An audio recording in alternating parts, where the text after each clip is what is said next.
मेरे प्यारे future chartered accountants, आप सबका चैनल पर बहुत बहुत स्वागत है। मित्रों, हम लोग ऑडिटिंग एंड एथिक्स की पढ़ाई कर रहे हैं for the level of CA intermediate and for the attempt of January 2025। Chapter number 3 हमारा शुरू है, जिसका नाम है risk assessment and internal control. ठीक है, आगे बढ़ने से पहले एक छोटी सी रिक्वेस्ट, चैनल को सब्सक्राइब जरूर करिए, वीडियोस को लाइक करिए एंड शेयर जरूर करिए। अब ये चैप्टर नंबर 3 जो है, इसमें टोटल कुल मिलाकर 16 टॉपिक्स है जो हमारे इंस्टीट्यूट के स्टडी मटेरियल में दिए गए हैं। 16 टॉपिक्स में से हमारे टोटल 14 टॉपिक्स कंप्लीट हो चुके हैं। पिछले वीडियो में हमने टॉपिक नंबर 14 को पढ़ा, जो था documenting the risk.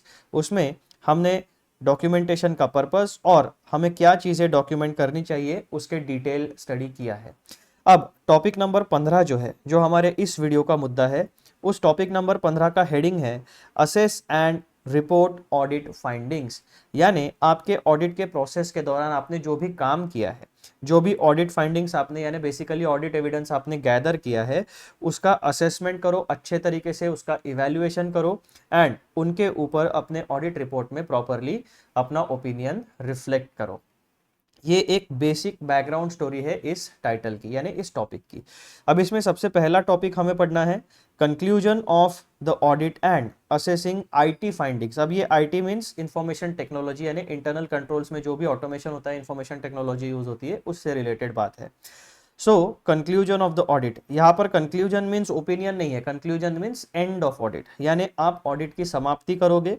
Conclusion of audit and assessing IT findings, इसके बारे में छोटा सा पैराग्राफ है। पॉइंट नंबर 2 में हम पढ़ेंगे identifying weaknesses in internal controls, यानी information technology controls. Topic number 3 evaluating impact on overall audit. सबसे पहले आप क्या करोगे, conclusion of audit and assessing IT findings, आप ऑडिट की अब प्रोसेस को अपने समाप्ति करोगे। उसके बाद में आपके जो भी ऑडिट फाइंडिंग्स है with respect to information technology for internal controls used in internal controls, उसका आप असेसमेंट करोगे। देन आप आइडेंटिफाई करोगे weaknesses in information technology controls and then आप इवेल्युएट करोगे उनका इम्पैक्ट, बेसिकली इंटरनल कंट्रोल में जो भी वीकनेसेस है, इंटरनल इंफॉर्मेशन टेक्नोलॉजी कंट्रोल्स में जो भी वीकनेसेस है उनका इवेल्युएशन करोगे और आप ये डिसाइड करोगे कि वीकनेसेस का ओवरऑल इम्पैक्ट हमारे ऑडिट के ऊपर किस तरीके से पड़ रहा है। ठीक है, ये 3 पॉइंट आपकी स्टोरी जो है कनेक्टेड चल रही है। फिर टॉपिक नंबर 4 जो है, आपने जो भी अपना एनालिसिस किया, जो भी अपना ओपिनियन फॉर्म कर लिया है, अब फाइनली आप उसे रिपोर्ट करोगे, बेसिकली कम्युनिकेट करोगे। तो कम्युनिकेशन किसके साथ होता है, ऑडिटर का, management and those charge with governance, क्योंकि वही लोग एक ऑडिटर को ऑडिट करने के लिए अपॉइंट करते हैं। So that is the ultimate authority with respect to the entity. तो जब आप रिपोर्टिंग करोगे तो रिपोर्ट में आप क्या क्या डालोगे, डेफिशिएंसीज, यानी reporting deficiencies to the management. उसमें आप कम्युनिकेशन कैसे करोगे, कम्युनिकेशन का माध्यम क्या होगा आपके बीच में और मैनेजमेंट के बीच में, तो रिटर्न फॉर्मेट में आपको कम्युनिकेट करना है। सबसे पहले आप देखोगे इंटरनल कंट्रोल्स मेमो और मैनेजमेंट लेटर, यानी आपने अपने इन स्टेप 1 to 3 में जितनी भी चीज़ें आइडेंटिफाई की है, जो भी चीज़ें वीकनेसेस आइडेंटिफाई किए हैं, उसके लिए आप एक रिटर्न डॉक्यूमेंट बनाओगे। उसका नाम आप दे सकते हो इंटरनल कंट्रोल्स मेमो, या फिर आप दे सकते हो मैनेजमेंट रिप्रेजेंटेशन लेटर, या फिर मैनेजमेंट लेटर। दूसरा, return communication with those charge with governance, तो ये जो मेमो आप रिटर्न फॉर्मेट में प्रिपेयर करोगे, बेसिकली उसी को मैनेजमेंट को आप प्रोवाइड करोगे एंड आपके बीच में जो कम्युनिकेशन वो इश्यूज रिजॉल्व होने तक कंटिन्यू रहेगा। आप कुछ क्वेरी पूछोगे, आप रिपोर्ट करोगे, मैनेजमेंट का रिप्लाई आएगा, फिर आप उनसे बात करोगे, तो ऐसा टू एंड फ्रो ये कम्युनिकेशन होते रहता है अनटिल अनलेस एंड अनटिल हम एक प्रॉपर सॉल्यूशन पर अराइव करते हैं। ठीक है, देन पॉइंट नंबर 5 में डेफिशिएंसी इन इंटरनल कंट्रोल अगर एग्जिस्ट करती है और आपने अगर रिपोर्ट की है तो उसका सॉल्यूशन कैसे निकलेगा, वो बात हम यहाँ पे पढ़ेंगे। Then evaluating control deficiencies topic number 6 है एंड टॉपिक नंबर 7 आपका आने वाला है professional judgement in evaluation of audit findings. तो बेसिकली ये जो प्रोफेशनल जजमेंट होता है, ऑडिट करते समय आपका जितना भी ऑडिट का थियरी बेस है, यानी आपके ऑडिट के चैप्टर्स प्लस आपका ऑडिट का guidance note, technical study material, auditing standards, ये सारी चीज़ें जो है, आपका एंगेजमेंट क्वालिटी कंट्रोल स्टैंडर्ड, ये सारी कलेक्टिव चीज़ें आपके लिए क्या करती है, कुछ बातें आपके लिए मैंडेटरी होती है फॉलो करना एंड कुछ बातें आपके प्रोफेशनल जजमेंट के ऊपर छोड़ी जाती है। तो जब भी आप अपने ऑडिट फाइंडिंग्स यानी ऑडिट एविडेंस का इवैल्यूएशन करोगे तो वो इवैल्यूएशन किस तरीके से करना है, वो सारे पैरामीटर्स आपको आपके ऑडिट के थियरी में दिया जाएगा, लेकिन अल्टीमेटली जो आपको ओपिनियन बनाना है, ओपिनियन फॉर्म करना है, वो एक ऑडिटर के प्रोफेशनल जजमेंट के ऊपर छोड़ा जाता है। ठीक है, तो मित्रों ये है टॉपिक नंबर 15 का एक बैकग्राउंड स्टोरी मैंने आपको बता दी विथ रिस्पेक्ट टू हेडिंग, और हम लोगों ने एक ब्लूप्रिंट यहाँ पे देख लिया कि टॉपिक नंबर 15 में assess and report audit findings में हमें किस तरीके के टॉपिक्स पढ़ने हैं, और इस तरीके से हमारे दिमाग में एक ओवरऑल उसका बैकग्राउंड रेडी हो गया है। अब हम क्या करेंगे, डिटेल में जाके इसको पढ़ेंगे, word by word, line by line हम इसको पढ़ेंगे और एक्सप्लेन करेंगे और लॉन्ग टर्म के लिए हमारे मेमोरी में रिटेन करेंगे, ताकि एग्जाम में अगर इससे रिलेटेड कोई क्वेश्चन आता है तो हम उस एग्जाम में आंसर को अच्छे तरीके से लिख पाए। तो टॉपिक नंबर 15 है assess and report audit findings. उसमें सबसे पहला टॉपिक हमें पढ़ना है, बस छोटा सा टॉपिक है। सारे टॉपिक्स आप देखोगे ना, इसमें 2-2, 3-3 पॉइंट्स के टॉपिक्स है, बहुत बड़ा टॉपिक ये नहीं है, छोटे छोटे टॉपिक्स मिला के ये आपका टॉपिक एक कलेक्टिवली प्रिपेयर हुआ है। सो टॉपिक नंबर 1 जो है हमारा, उसमें हमें क्या पढ़ना है, conclusion of the audit and assessing IT findings eight the end of each audit, यानी जब हमारा ऑडिट शुरुआत होता है और ऑडिट का अंत होता है, so at the end of the audit. अब ये वाला जो फेज है ये ऑडिट के अंत में है। Eight the end of the audit the auditor must assess any findings or expectations related to the IT environment and IT controls within the company. The auditor must assess any findings or expectations related to IT environment and IT controls. यानी basically जब आप अपना काम शुरू करते हो और audit के अंत तक आप पहुंचते हो, तो जो शुरुआत से लेकर अंत तक आपने एक ऑर्गेनाइजेशन का, एक एंटिटी का अंडरस्टैंडिंग हासिल किया है, उसके बारे में समझा है, उनके सिस्टम्स को समझा है, स्टडी किया है, ऑडिट एविडेंस गैदर किया है। अब ultimately at the end of the audit उन सारे फाइंडिंग्स या expectations which are related to the IT environment and IT controls within the company, उस सारी इंफॉर्मेशन का आप एक प्रॉपर असेसमेंट करोगे, एक इवैल्यूएशन करोगे। This assessment is critical to determine the effect of IT control weaknesses on financial reporting and any resulting impact on audit reliability. अब ये पूरी की पूरी इंफॉर्मेशन का असेसमेंट आप क्यों करोगे, ऑडिटर का ऑब्जेक्टिव क्या होता है कि उसे फाइनेंशियल स्टेटमेंट्स के ऊपर अपना ओपिनियन देना है। फाइनेंशियल स्टेटमेंट्स में जो भी इंफॉर्मेशन आप रिप्रेजेंट की जाती है वो आपके पूरे के पूरे इंटरनल कंट्रोल सिस्टम से प्रोसेस होकर निकलती है, एंड फाइनली जो अल्टीमेट आउटकम होता है वो आपका इनकम, एक्सपेंस, असेट, लायबिलिटी, इन 4 कैटेगरीज में क्लासिफाई होकर आपके जनरल पर्पस फाइनेंशियल स्टेटमेंट्स में रिफ्लेक्ट की जाती है। तो जो भी इंफॉर्मेशन सिस्टम से जनरेट होके हमारे पास आती है, तो उस इंफॉर्मेशन की रिलायबिलिटी जानने के लिए हमें सिस्टम का नॉलेज होना चाहिए। सिस्टम में जो प्रोसेसेस है वो एडिक्वेट है या अप्रोप्रिएट है या नहीं, इसकी जानकारी हमें हासिल करनी पड़ेगी। अनलेस अदरवाइज हम सिस्टम के बारे में श्योरिटी हासिल करते हैं, हम उससे जनरेट होने वाले डेटा के ऊपर विश्वास नहीं कर सकते। अगर सिस्टम ट्रस्टवर्दी है तो डेटा, उस सिस्टम से जनरेट होने वाला डेटा भी ट्रस्टवर्दी होगा। ये एक कॉमन सेंस वाली बात है। तो यहाँ पर पॉइंट नंबर 1 जो है वो एक ऑडिटर को रिकमेंडेशन देता है, वो ऑडिटर को इंस्ट्रक्शन देता है कि eight the end of the audit आपको क्या करना है। इंफॉर्मेशन टेक्नोलॉजी एनवायरनमेंट या आईटी कंट्रोल से रिलेटेड जो भी आपके फाइंडिंग्स होंगे, जो भी आपके एक्सपेक्टेशंस होंगे, आपको उसका एक प्रॉपर असेसमेंट करना है। असेसमेंट क्यों करना है वो पॉइंट नंबर 2 में बताते हैं। This assessment is critical to determine the effect of IT control weaknesses. अगर इंफॉर्मेशन टेक्नोलॉजी एनवायरनमेंट या आईटी कंट्रोल्स में किसी प्रकार का कोई वीकनेस अगर है, तो उस वीकनेस का फाइनेंशियल रिपोर्टिंग के ऊपर कोई इम्पैक्ट पड़ता है या नहीं। क्योंकि हमें एक बात अभी तक पता चल गई है, जहां पर भी इंटरनल कंट्रोल सिस्टम है, चाहे वो मैनुअल हो या फिर वो ऑटोमेटेड हो, यानी इंफॉर्मेशन टेक्नोलॉजी से मदद लेके चलती हो, अगर उसमें वीकनेस है तो वहां पर डेटा मैनिपुलेशन के चांसेस बढ़ जाते हैं, यानी एरर भी हो सकता है या फिर वहां पर फ्रॉड भी कमिट किया जा सकता है। तो अगर एरर और फ्रॉड की वजह से हमारे फाइनेंशियल रिपोर्टिंग यानी फाइनेंशियल स्टेटमेंट्स के ऊपर इंपैक्ट पड़ेगा, तो डेफिनेटली जिन भी चीजों का फाइनेंशियल स्टेटमेंट के ऊपर इंपैक्ट पड़ता है, अल्टीमेटली उन सारी चीजों का इंपैक्ट कलेक्टिवली क्यूमुलेटिवली होकर हमारे ऑडिट की प्रोसेस पर पड़ने ही वाला है। तो इसीलिए पॉइंट नंबर 1 और पॉइंट नंबर 2 में ऑडिटर को ये एक रिकमेंडेशन, एक इंस्ट्रक्शन दिया जाता है कि आपको eight the end of the audit किस तरीके से खुद का काम कंडक्ट करना है। Point number 3, reporting these findings accurately is essential for informing management and those charged with governance such as the board of directors and the audit committee। तो जो भी आपका असेसमेंट होगा, इवेल्युएशन होगा with respect to weaknesses in the information technology या फिर IT controls, उसको आपको बोर्ड ऑफ डायरेक्टर्स या फिर ऑडिट कमिटी या फिर मैनेजमेंट और दोस्त चार्ज विद गवर्नेंस इनके साथ शेयर करना है। तो इन 3 पॉइंट में eight the end of the audit auditor को क्या टास्क परफॉर्म करना है उसके बारे में जानकारी दी है। अब हम आते हैं टॉपिक नंबर 2 के ऊपर, identifying weaknesses in information technology controls.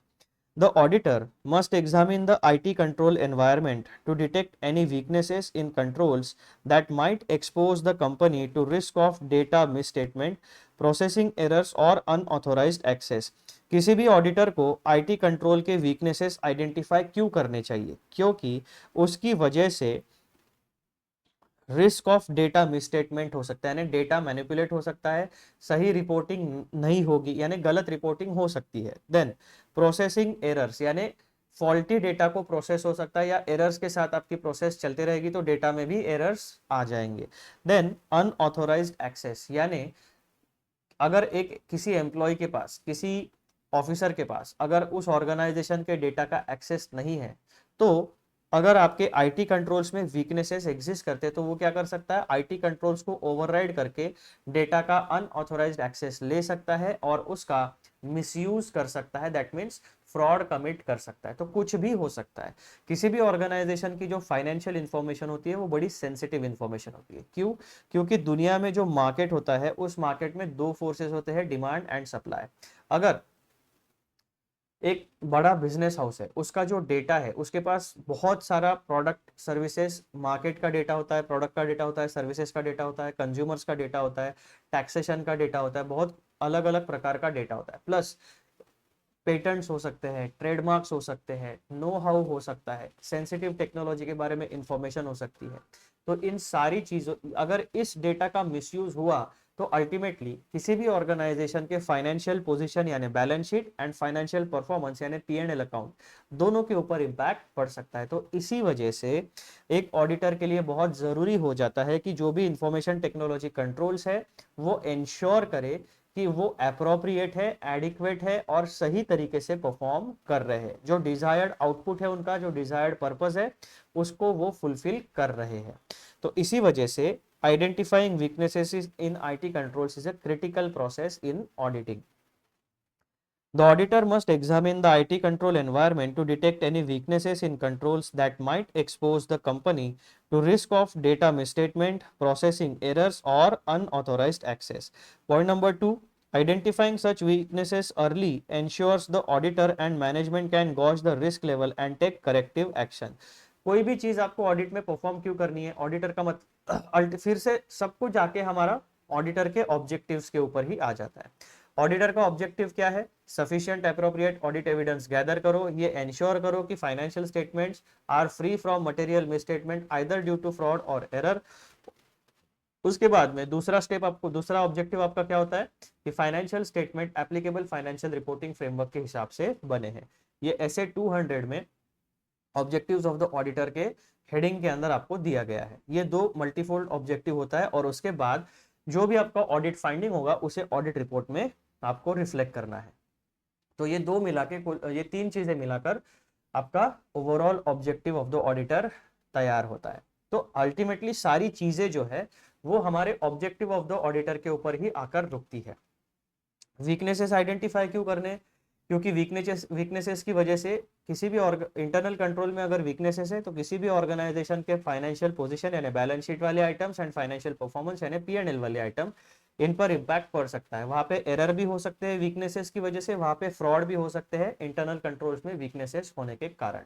यानी मैनेजमेंट अपने इंटरनल कंट्रोल्स को ओवरराइड कर सकती है, कोई एम्प्लॉय अनऑथोराइज्ड एक्सेस लेके उस डेटा का, ऑर्गेनाइजेशन के एसेट्स का मिसयूज कर सकता है और खुद के पर्सनल बेनिफिट के लिए, खुद के पर्सनल फाइनेंशियल बेनिफिट्स के लिए उन्हें यूज कर सकता है।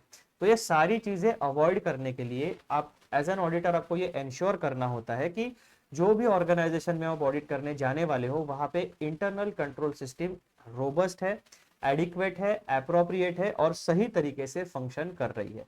तो ऑडिटर का एक ड्यूटी बन जाता है कि जो भी इंटरनल कंट्रोल्स है या फिर इंफॉर्मेशन टेक्नोलॉजी कंट्रोल्स है उनमें वीकनेसेस आइडेंटिफाई करो। ये हो गया आपका पॉइंट नंबर 2 का एक्सप्लेनेशन। अब पॉइंट नंबर 3 क्या कहता है यहाँ पर, evaluating impact on overall audit. Each identified weakness in IT controls requires assessment regarding its impact on the entire audit process. The auditor considers how these weaknesses affect the accuracy, reliability and completeness of financial information. अब यहाँ पर आप देखो, ये जो weaknesses होते हैं information technology controls में, आज के समय में जो भी अकाउंटिंग हम करते हैं वो सारा का सारा हार्डवेयर प्लस सॉफ्टवेयर सिस्टम्स की मदद से करते हैं। यानी हार्डवेयर प्लस सॉफ्टवेयर का कॉम्बिनेशन होता है, जिसे हम कहते हैं लैपटॉप, या फिर जिसे आप कहते हो पीसी, या फिर जिसे आप कहते हो सर्वर्स। तो इन पीसी, सर्वर्स और लैपटॉप्स जो हार्डवेयर होता है उसमें ऑपरेटिंग सिस्टम होती है। ऑपरेटिंग सिस्टम में आपका सॉफ्टवेयर इंस्टॉल होता है जो अकाउंटिंग सॉफ्टवेयर होता है या फिर ईआरपी सॉफ्टवेयर होता है, करेक्ट। तो इन हार्डवेयर प्लस सॉफ्टवेयर सिस्टम्स की मदद से आप सारा का सारा अकाउंटिंग यानी फाइनेंशियल रिपोर्टिंग का काम करने वाले हो। तो जब भी आपका कोई वीकनेसेस आपको दिखेगा इंफॉर्मेशन टेक्नोलॉजी कंट्रोल्स में, तो ऑडिटर का एक काम होता है कि उन वीकनेसेस का फाइनेंशियल इंफॉर्मेशन के ऊपर क्या इंपैक्ट है। क्या कोई weakness in information technology control financial information की एक्यूरेसी के ऊपर इंपैक्ट डालता है, क्या उसकी रिलायबिलिटी कम करता है, क्या उसके कंप्लीटनेस को बाधित करता है, यानी उस डेटा को इनकम्प्लीट जनरेट करता है, that is processing with errors. तो ये तीन चीजें हो सकती है जब आपके आईटी कंट्रोल में वीकनेसेस हो। आईटी कंट्रोल में जब वीकनेसेस होते हैं, या तो डेटा की एक्यूरेसी कॉम्प्रोमाइज हो सकती है, या तो डेटा की रिलायबिलिटी कॉम्प्रोमाइज हो जाएगी, या फिर डेटा का जो कंप्लीटनेस वाला क्वालिटी होता है वो कॉम्प्रोमाइज हो सकता है। और एक्यूरेसी, रिलायबिलिटी एंड कंप्लीटनेस, इन तीनों चीजों का इंपैक्ट अगर फाइनेंशियल इंफॉर्मेशन के ऊपर पड़ने वाला है तो डेफिनेटली उसका इंपैक्ट हमारी ओवरऑल ऑडिट प्रोसेस के ऊपर भी पड़ेगा। अगर डेटा की एक्यूरेसी कॉम्प्रोमाइज्ड है, रिलायबिलिटी कॉम्प्रोमाइज्ड है या कंप्लीटनेस कॉम्प्रोमाइज्ड है, तो ऑडिटर को सैंपल चेक बेसिस पे काम करके नहीं चलेगा। ऑडिटर को हर एक डेटा के लिए डिटेल में काम करना पड़ेगा, क्योंकि ऑडिट रिस्क, जब भी accuracy, reliability and completeness of data is in question, audit risk हमेशा बढ़ जाती है। जहां पे भी ऑडिट रिस्क हाई है वहां पर हमें डिटेल चेकिंग करना पड़ेगा। जहां पर भी ऑडिट रिस्क लो है वहां पर सैंपल चेकिंग पे बेसिस के ऊपर या फिर उनके इंटरनल रिपोर्ट्स के ऊपर हम रिलाय कर सकते हैं। ये बेसिक चीज एक ऑडिट में आपको सीखनी पड़ेगी। जैसे जैसे आप ऑडिट का थियरी पढ़ोगे, काम करोगे, तो आपके माइंड में प्रॉपरली ऑडिट से रिलेटेड अच्छे पाथवेज, अच्छे आपके लिंक्स क्रिएट हो जाएंगे और आपको कॉन्सेप्चुअल क्लैरिटी धीरे धीरे आएगी। पॉइंट नंबर 2 क्या कहता है, A significant IT control weakness could imply a higher risk of material misstatements in financial statements। वही चीज हमने कही कि अगर आपके आईटी कंट्रोल में वीकनेस होगा तो उसका इंपैक्ट क्या हो सकता है, higher risk of material misstatements in financial statements which may require additional substantive audit procedures, यानी डिटेल्ड ऑडिट आपको करना पड़ेगा।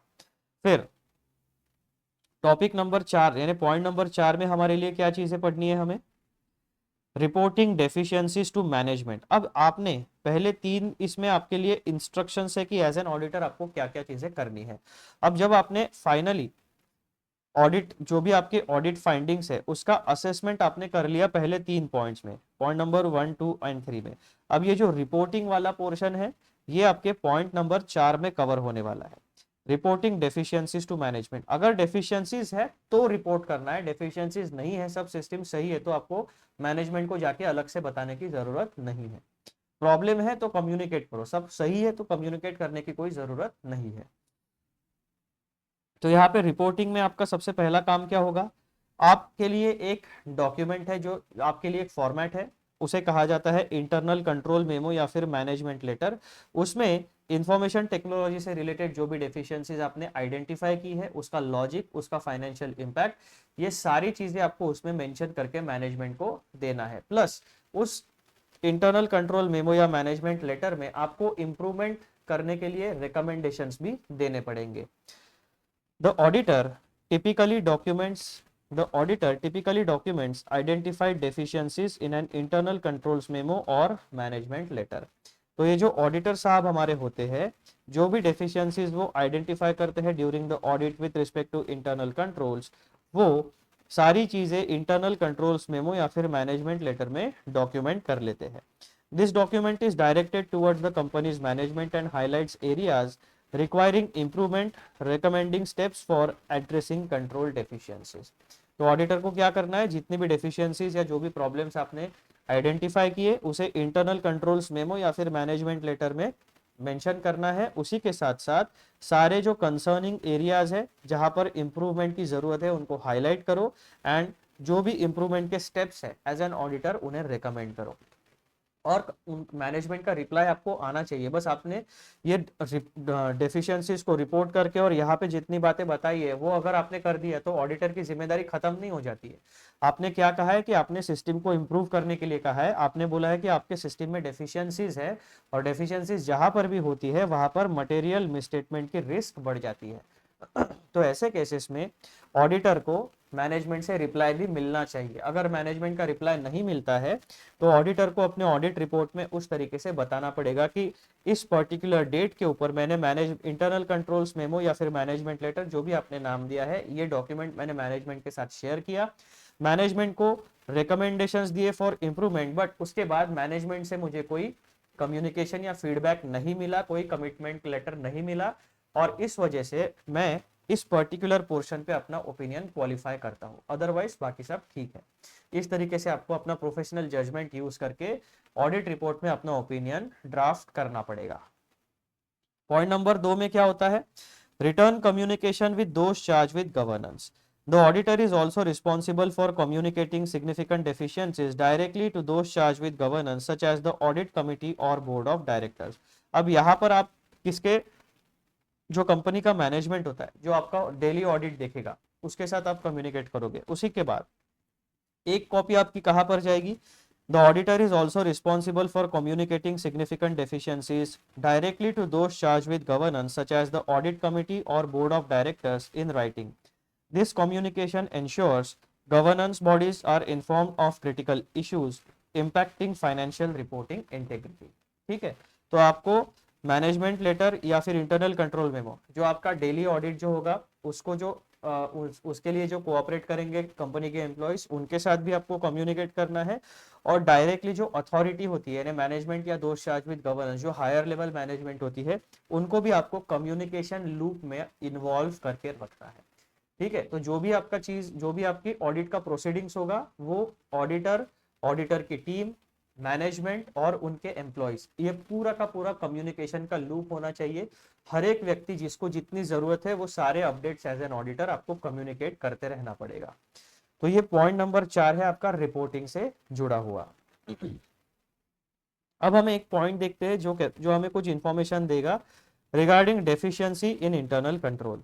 A deficiency in internal control exists when a control is either not designed, not implemented, or operating effectively. To A deficiency in internal control exists when a control is either not designed, implemented, or operating effectively to prevent or detect and correct potential misstatements in a timely manner. यानी अब यहाँ पर उन्होंने reason बताया कि किसी भी internal control system में डेफिशिएंसी कब निर्माण होती है, कब जनरेट होती है, तो उसका रीजन क्या होगा, आइदर वो सही तरीके से डिजाइन नहीं की गई है या फिर उसके इम्प्लीमेंटेशन में कुछ प्रॉब्लम है या फिर वो इफेक्टिवली ऑपरेट नहीं कर रही है। इन 3 कारणों की वजह से आपके इंटरनल कंट्रोल सिस्टम में डेफिशिएंसी निर्माण हो सकती है। पॉइंट नंबर 2 क्या कहता है, the absence of essential control और a misalignment between control design and its operational purpose also constitutes a deficiency. यानी आपके बिजनेस की एक सर्टन रिक्वायरमेंट है, उस रिक्वायरमेंट को एड्रेस करने के लिए इंटरनल कंट्रोल सिस्टम बनाई जाती है। अब यहाँ पर पॉइंट नंबर 2 क्या कहता है कि आपकी एक सर्टन रिक्वायरमेंट है, उस रिक्वायरमेंट को फुलफिल करने के लिए आप इंटरनल कंट्रोल सिस्टम को डिजाइन करोगे और उस डिजाइन को फिर आप अल्टीमेटली इंप्लीमेंट करोगे to achieve your desired output. तो यहाँ पर जो डिजाइन होता है एंड इम्प्लीमेंटेशन होता है उसके बीच में गैप है। जिस तरीके से आपने प्रोसेस को डिजाइन किया है उसी सेम तरीके से आप इंप्लीमेंट नहीं कर रहे हो, किसी और तरीके से इंप्लीमेंट कर रहे हो या फिर जो इंप्लीमेंटेशन आप करते हो वो आपने प्रॉपरली डिजाइन किया ही नहीं है। तो आपकी जो प्रोसेस है यानी डिजाइन एंड इंप्लीमेंटेशन इनके बीच में गैप्स होने के कारण, इनके बीच में मिस मैच होने के कारण डेफिशिएंसीज क्रिएट हो सकती है, प्रॉब्लम्स क्रिएट हो सकते हैं। क्योंकि जब भी प्रोसेस में कोई अगर प्रॉब्लम आएगा तो प्रोसेस में प्रॉब्लम आने के बाद जो भी एम्प्लॉय होगा, जो भी मैनेजमेंट का मेंबर होगा जो उस प्रोसेस को हैंडल करते हैं, वो किस वो क्या रेफर करेंगे, वो यूजर मैनुअल रेफर करेंगे। तो जो आपका प्रोसेस या इंटरनल कंट्रोल सिस्टम का डिजाइन होता है उसे आप कह सकते हो यूजर मैनुअल। तो अगर आपका इम्प्लीमेंटेशन प्रोसेस में डिफरेंट स्टेप्स है और आपके यूजर मैनुअल में डिफरेंट स्टेप्स है, तो आपको तो पहले ये समझ में नहीं आएगा कि प्रोसेस में तो अलग चीज बताइए, इम्प्लीमेंटेशन अलग हो रहा है, तो अब क्या करें। तो ये जो कंफ्यूजन वाला स्टेट है ये क्रिएट नहीं होना चाहिए। जो डिजाइन आपने किए हैं स्टेप्स, वही स्टेप्स इंप्लीमेंट होने चाहिए। और अगर आप स्टेप्स को चेंज करते हो तो आपका जो डिजाइन का प्लान है, जो पॉलिसीज एंड प्रोसीजर्स है, उसको प्रैक्टिकली जो आप इंप्लीमेंट करते हो उस हिसाब से आपके यूजर मैनुअल में भी चेंजेस करने पड़ेंगे। ठीक है, तो ये बेसिकली क्या कहते हैं, डिजाइन एंड इम्प्लीमेंटेशन दोनों सेम होना चाहिए। अगर एक में चेंज होता है तो दूसरे में चेंज वो रिफ्लेक्ट होना चाहिए, यानी अमेंडमेंट अपडेट होनी चाहिए। The absence of an essential control or a misalignment means design and implementation, इन दोनों में difference है। The absence of an essential control or a misalignment between control design and its operational purpose also constitutes a deficiency. Auditor needs to clearly define such deficiencies to facilitate appropriate corrective action. तो auditor का एक काम होता है कि audit सारी चीजों को देखो, मटेरियल मिसस्टेटमेंट कहाँ पे है, सिग्निफिकेंट रिस्क कहाँ पे, वो देखो, ऑडिट रिस्क को कम से कम लो, एक्सेप्टेबली लो लेवल पर लेके आओ और करेक्टिव एक्शन को रिकमेंड करो। और इन सारे ओवरऑल चीजों का जो रिफ्लेक्शन है वो ओपिनियन अपना ऑडिट रिपोर्ट में रिफ्लेक्ट करो। फिर पॉइंट नंबर 6 क्या कहता है, evaluating control deficiencies. During evaluation each audit finding or control deficiency is reviewed individually and collectively। यानी आप एक अगर आप एसेट में फिक्स्ड एसेट को ऑडिट कर रहे हो तो फिक्स्ड एसेट में आपके जितने भी लिस्ट ऑफ एसेट होंगे आप उन एसेट्स को इंडिविजुअली भी चेक करोगे और उन एसेट्स का जो कंट्रोल सिस्टम है उसको कलेक्टिवली भी देखोगे। यानी आप हर एक आइटम का इंडिविजुअल असेसमेंट भी करोगे, इंडिविजुअल इंपैक्ट क्या होता है फाइनेंशियल पोजीशन के ऊपर वो भी देखोगे, और असेट एज अ कैटेगरी का ओवरऑल इंपैक्ट क्या होता है वो भी देखोगे। During evaluation, each audit finding or control deficiency is reviewed individually and collectively. The auditor assesses whether deficiencies either alone or when combined with other findings indicate a significant risk. तो आप क्या करोगे, जो भी डेफिशिएंसी होगी उन deficiencies को आप इंडिविजुअली भी टारगेट करोगे और कलेक्टिवली भी उसका असेसमेंट करोगे। एंड देन फाइनली आप देखोगे कि जो भी डेफिशिएंसीज है वो इंडिविजुअली या फिर कलेक्टिवली मिलकर सिग्निफिकेंट रिस्क जनरेट करते हैं या नहीं। जहां पर भी सिग्निफिकेंट रिस्क जनरेट होगा वहां पर मटेरियल मिसस्टेटमेंट होने के चांसेस बहुत ज्यादा है, उस एरिया में ऑडिट रिस्क बहुत ज्यादा है, तो वहां पर आपको एक्सटेंसिवली डिटेल में ऑडिट करना पड़ेगा। Point number 2, both quantitative such as the monetary value of affected transactions and qualitative factors like compliance with laws or the risk of fraud are considered in this evaluation। यानी जब भी आप deficiency देखोगे तो deficiency की quantity भी देखोगे, कितने बार प्रॉब्लम क्रिएट करता है कोई डेफिशिएंसी वो भी देखोगे, और डेफिशिएंसी की क्वालिटी भी देखोगे, यानी कितना फाइनेंशियल इंपैक्ट वो क्रिएट करता है। ठीक है, तो ये हो गया आपका पॉइंट नंबर 6। पॉइंट नंबर 7 क्या कहता है आपका, professional judgement in evaluation of audit findings. Applying professional judgement is a core aspect of evaluating and reporting audit findings. Auditors weigh both qualitative and quantitative elements to assess control deficiencies, determine their impact on financial statements, and establish the significance of exceptions. Effective professional judgment ensures that each deficiency is thoroughly reviewed in context of its potential impact on financial reporting, thereby guiding management and governance in decision making। तो यहाँ पर collectively point number 7 क्या कहता है कि भाई साहब ये जो आपका टॉपिक नंबर 15 है जिसमें आपको 2 टास्क परफॉर्म करने हैं। पहला असेसमेंट करो of deficiencies problems in information technology या इंटरनल कंट्रोल्स, और जो भी आपके ऑडिट फाइंडिंग्स होंगे उसे प्रॉपरली रिपोर्ट करो। तो स्टेप नंबर 1 to 3 जो है इसमें आप असेसमेंट एंड इवैल्यूएशन करते हो डेफिशिएंसीज या वीकनेसेस जो एग्जिस्ट करती है इंटरनल कंट्रोल सिस्टम में। टॉपिक नंबर 4 में आप क्या करते हो, टॉपिक नंबर 1, 2, 3 में जो आपने असेसमेंट एंड इवैल्यूएशन किया है ठीक है, identification, assessment and evaluation of internal control deficiency, जो भी आपकी ऑडिट फाइंडिंग्स है उनको कलेक्टिवली आप टॉपिक नंबर 4 की मदद से रिपोर्ट करते हो to the employees, to the relevant employees and to the management and those charge with governance. उसी के साथ दो इंपॉर्टेंट बातें आपके लिए बताई गई, वो क्या होती है, डेफिशिएंसी इन इंटरनल कंट्रोल, उसे किस तरीके से हैंडल करना है आपको, एंड इवैल्यूएटिंग कंट्रोल डेफिशिएंसी, अगर आपने कोई डेफिशिएंसी आइडेंटिफाई की है तो उसको किस तरीके से हैंडल करना है और उसका इवैल्यूएशन आप किस तरीके से करोगे। तो जब भी आप किसी भी डेफिशिएंसी को इवैल्यूएट करोगे तो क्वांटिटेटिव एंड क्वालिटेटिव एस्पेक्ट्स दोनों आप देखने वाले हो।